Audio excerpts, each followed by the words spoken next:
দুর্নীতির বিরুদ্ধে লড়াইয়ের কথা বলে এখন আর নারদাকাণ্ডে ঘুষের টাকায় দেখতে পাচ্ছেন না বিচারপতি। আগে কখনো শুনিনি চোরের সাক্ষী বিচারপতি। অভিজিৎ গাঙ্গুলি বিজেপিতে যোগদানকে কটাক্ষ করে এই মন্তব্য করলেন সিপিএম এর রাজ্য সম্পাদক মোহাম্মদ সেলিম। মঙ্গলবার কলকাতা হাইকোর্টের বিচারপতি পদ থেকে ইস্তফা দেন বিচারপতি গাঙ্গুলি। এরপর সাংবাদিক সম্মেলন করে বিজেপিতে যোগ দেওয়ার কথা ঘোষণা করেন তিনি। সাংবাদিক সম্মেলনে নারদা ঘুষকাণ্ডে চক্রান্ত বলে দাবি করেন অভিজিৎ।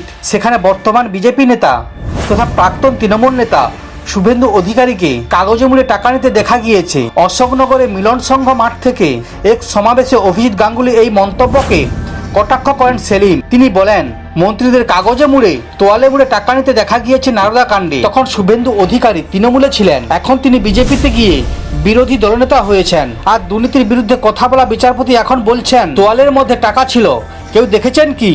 উনি এখন চক্রান্ত দেখছেন। সেলিম বলেন, মনে করে দেখুন, নারদা কাণ্ডের পর বিজেপি নিজের দপ্তরে স্ক্রিন টাঙ্গিয়ে ওই ভিডিও দেখিয়েছিলেন, সবাই দেখেছেন। ঘুষ দিতে আসা ছদ্মবেশীকে জিজ্ঞেস করা হচ্ছিল কত টাকা আছে, জবাব মিলছিল 50 লক্ষ আছে। এখন বিচারপতি বলছেন ওই প্যাকেটের মধ্যে টাকা ছিল, আপনি জানেন কি করে? কখনো শুনিনি চোরের সাক্ষী বিচারপতি। সমস্ত খবর দেখতে এই চ্যানেলের সঙ্গে থাকুন। ধন্যবাদ।